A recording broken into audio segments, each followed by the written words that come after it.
While Cyberpunk 2077 had an extraordinarily terrible launch, one of the critical things that I took away from it was the majesties of its open world. No matter how many clothes my character clipped through or how many subtitles refused to vanish, I was awestruck by this vast machine known as Night City.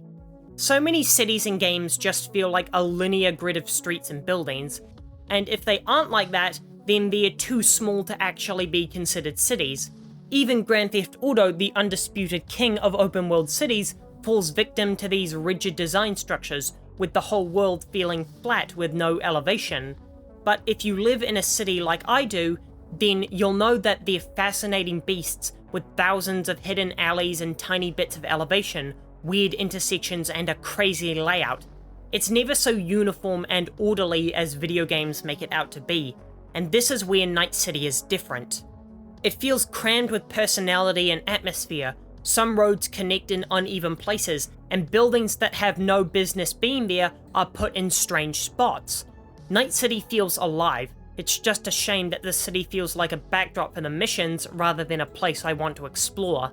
I think having more substantial collectibles could have helped. It just feels like there weren't any reasons to get me out of my car at all. But can you leave this dystopia behind for Cyberpunk 2? Or is Night City tied to the identity of this franchise? While characters in 2077 talk about Night City like it's a living, breathing place, I don't think CD Projekt capitalized on that concept, as there are virtually no random events to make the world feel like it's moving.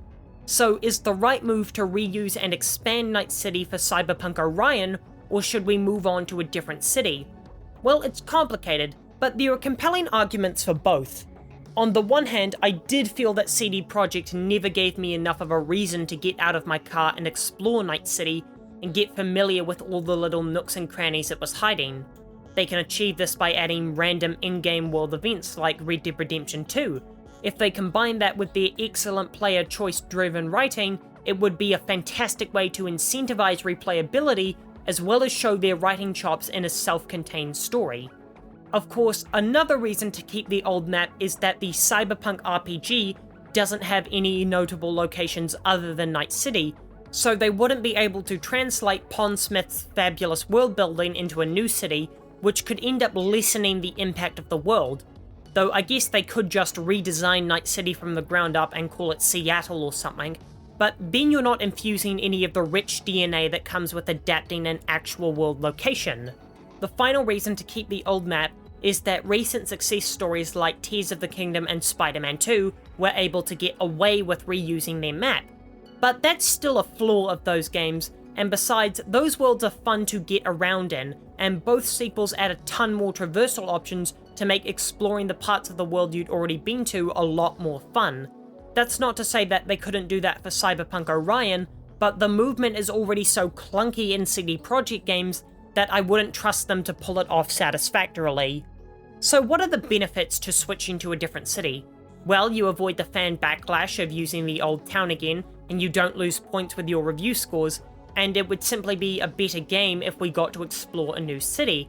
It also lets you be more original. So many games use American cities as their basis, and we don't get to see too many foreign cities outside of Assassin's Creed titles, and we never get to see foreign sci-fi cities, so it would be an excellent opportunity to make an augmented city.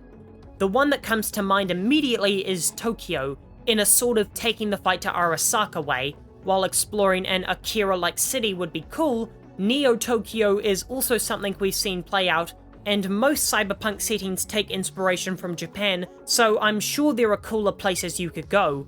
While there are lots of options, nothing really stands out to me as a prominent city replacement, which leads me to think that maybe CD Projekt could simply do what they did with the Witcher games and make multiple maps up of different cyberpunk cities.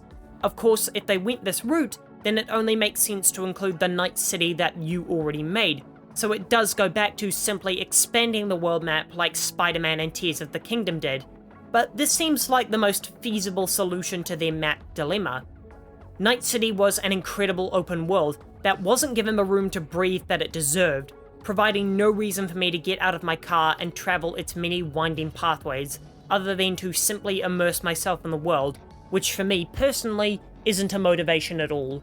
For Cyberpunk Orion, Night City is in a tricky spot. I'm sure most people are expecting a brand new map, but the Cyberpunk tabletop game has so much of its core identity tied to Night City that leaving it would simply feel wrong. Whatever decision is made for the next Cyberpunk game, I can only hope that CD Projekt manages to deliver the same quality they did with the original map, while also giving me a reason to go out and explore it. If you enjoyed this video, check out this essay on what the best ending in Phantom Liberty is, and I'll see you in 2 days.